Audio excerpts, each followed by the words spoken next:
In this episode of Dolce Vita, check out luxury rental accommodation that exudes elegance.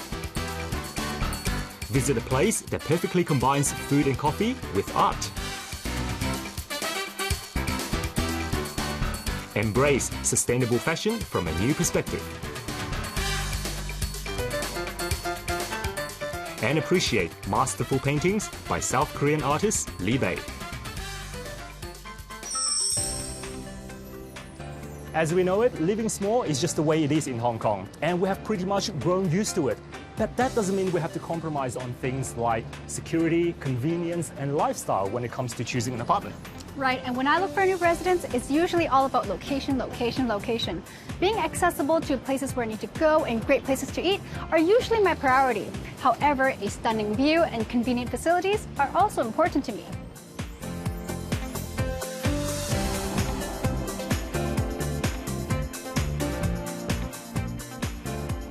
Multifamily rental apartments is a concept that is, a building that is professionally managed, with apartments within the building that are individually rented, to families or to young couples. But the whole concept revolves around, how do you take a traditional residential rental concept, but wrap around it professional management, and in many cases some amenities available to the residents as well.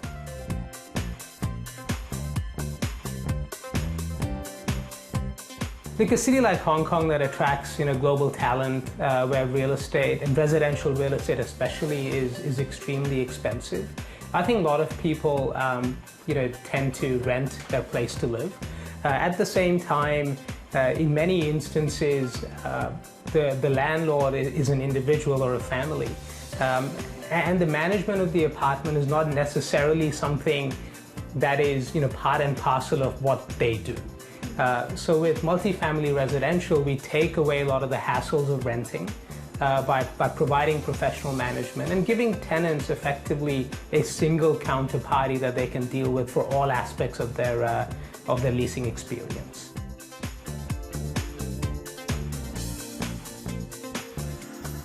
As a big city that attracts people from all over the world, whether it's expats coming to work in Hong Kong, whether it's local professionals who live here and families who live here, the range of demand is very diverse. At the end of the day, we cater to people who are looking for a convenient and a hassle-free living experience. There are different people who demand different things, but in most sort of traditional multifamily residential, it is about providing self-contained accommodation. A fully functional kitchen like we have here, well-designed bathroom. In some cases, there might be other amenity space like a gym. The thing we try and do is make that distinction between a serviced apartment, which is a very different product offering. Whilst art may seem abstract and somewhat hard to understand, it doesn't stop us from appreciating art. From colorful street art, to art museums, to art exhibitions at trendy spots, Hong Kong has art spots for everyone. So why not join me today to explore a new art spot?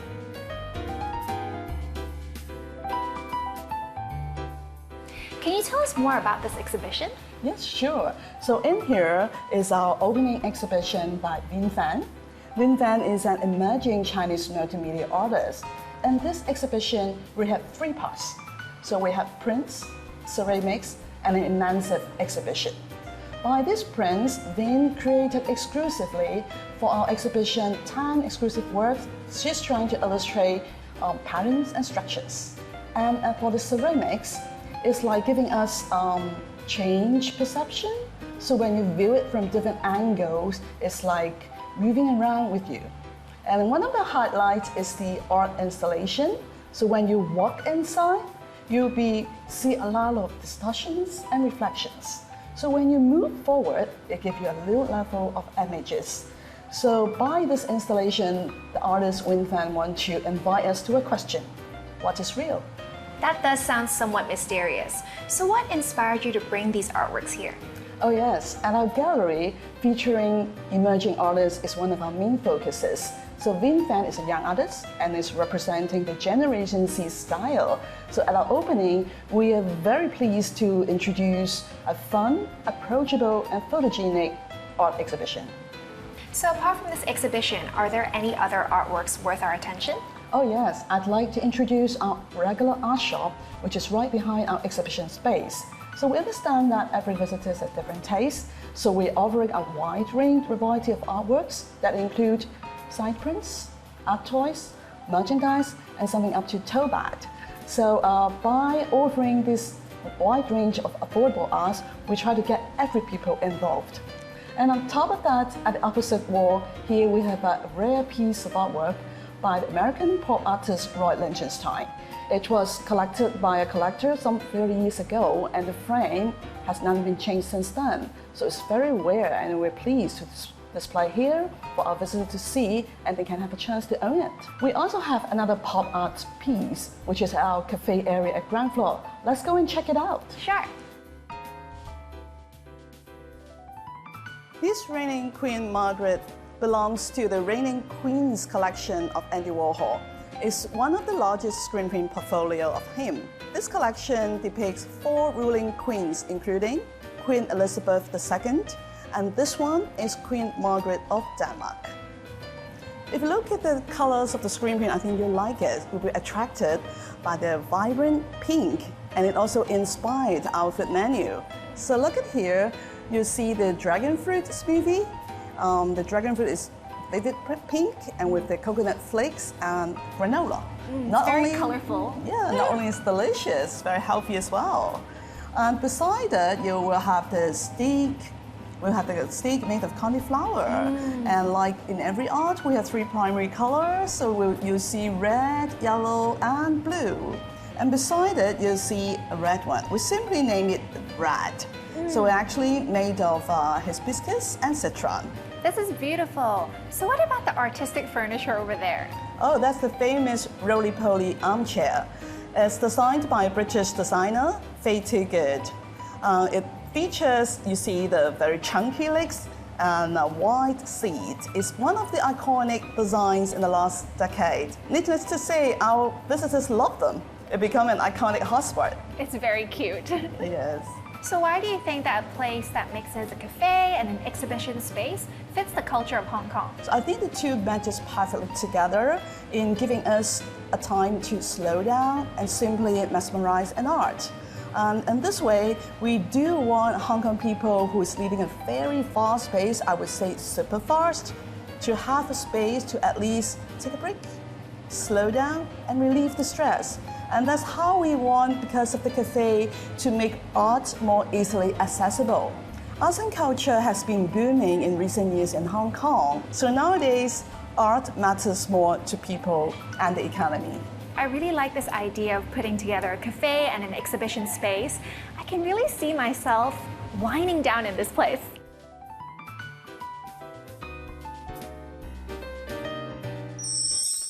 After the break, check out sustainable fashion that looks good and does good. And explore the infinite variety of blacks through extraordinary paintings.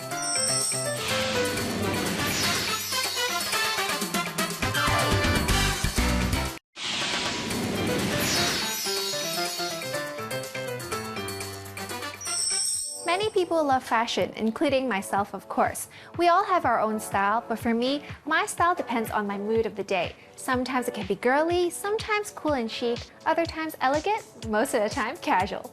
Well, everybody has their own interpretation of the word fashion, but what I think is most important is no matter what you wear or how you want to dress yourself, the most important thing is being comfortable.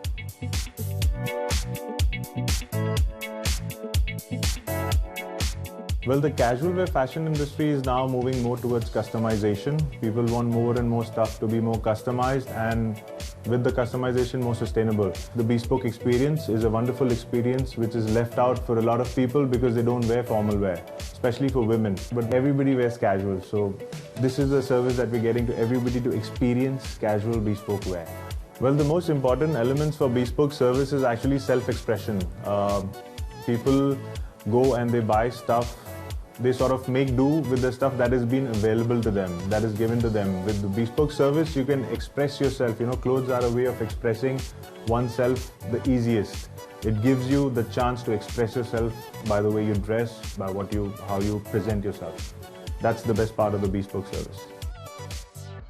Now everybody wants to be comfortable, at the same time look smart. So we have added all of these different soles, rubbers and leathers into one 3D software where you can design your own shoe, and the resemblance is uncanny. You can have a shoe and you can exactly see how it looks like before you design it. Sustainability is a must that we all should look about, and that is thankfully the trend where people are going nowadays.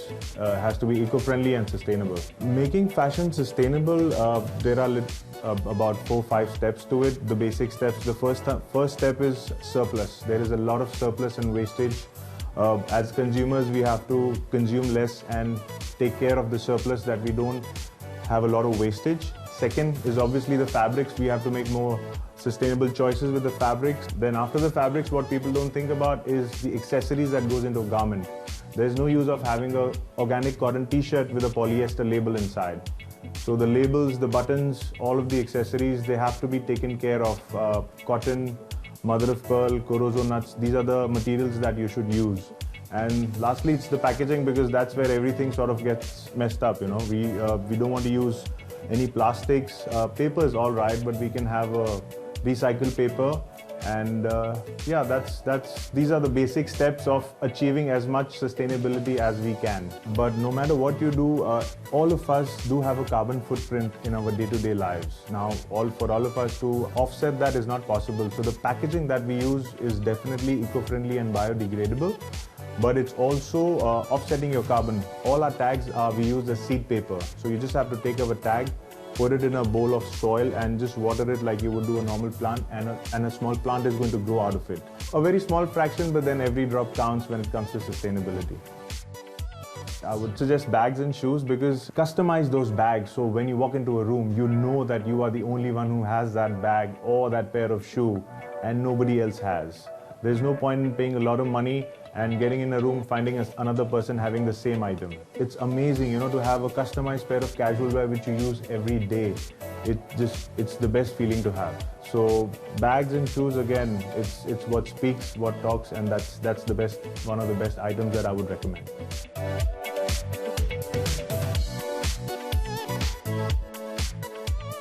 We're always talking about going green, and I think that modern society can develop in more sustainable ways. When it comes to fashion waste, I think that we should be more mindful when it comes to shopping and try to buy items that we can wear more often. That is a great idea. I also believe in unnecessary shopping to reduce waste.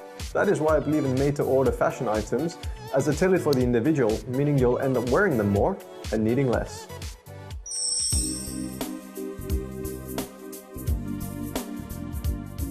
When one thinks of Korea, they might immediately think about K-pop, drama, and delicious kimchi, and they might not really associate Korea with art. But actually, Korean artists are a force to be reckoned with. Let's explore more about the Korean art world and discover more.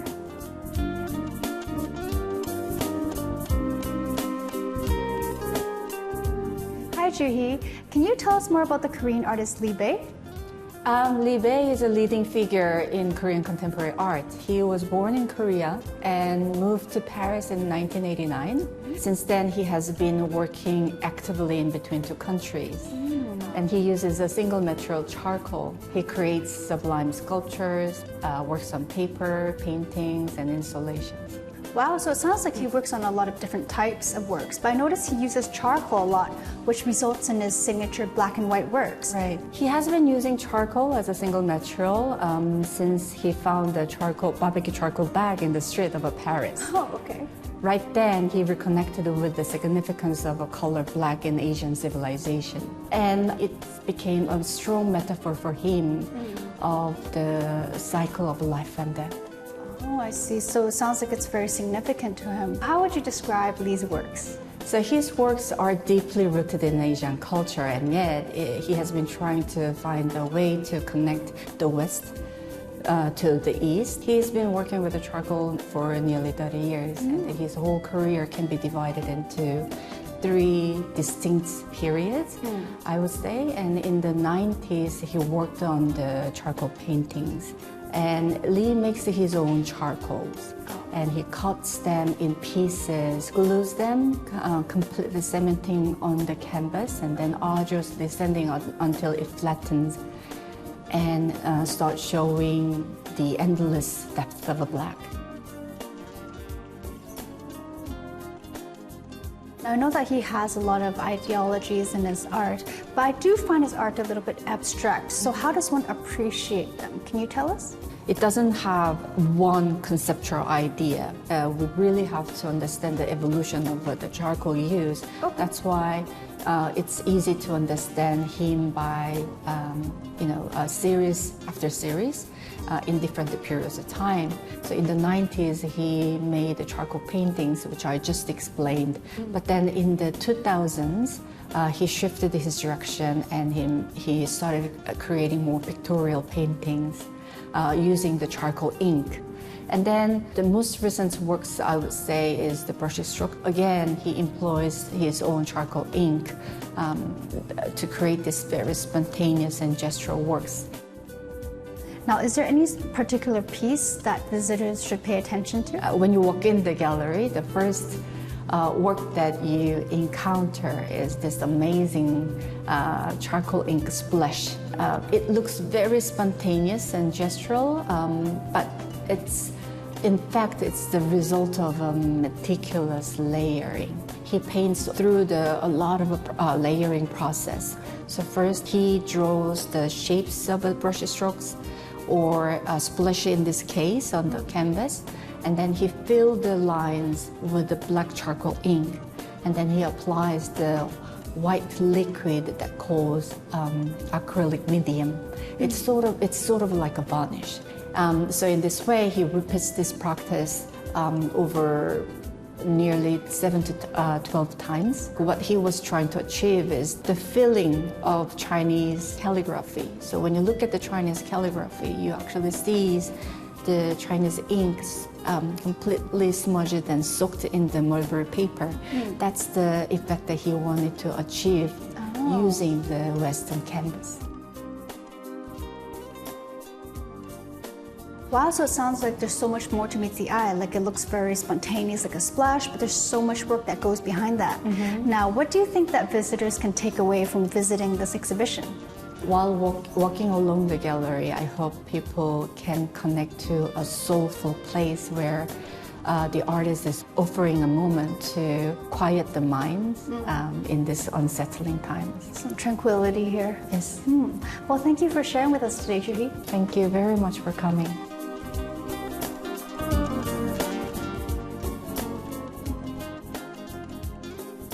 When one thinks about the materials used behind a piece of art, they might think paintbrushes, pencils, crayons, paints, etc. But actually, behind a piece of art, there could be a lot of tools and materials used to create that. It's all about creativity.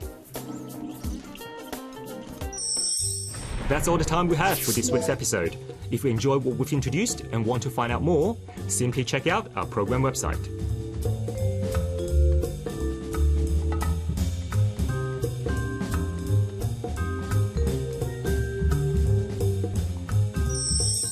In the coming weeks, continue our sweet journey.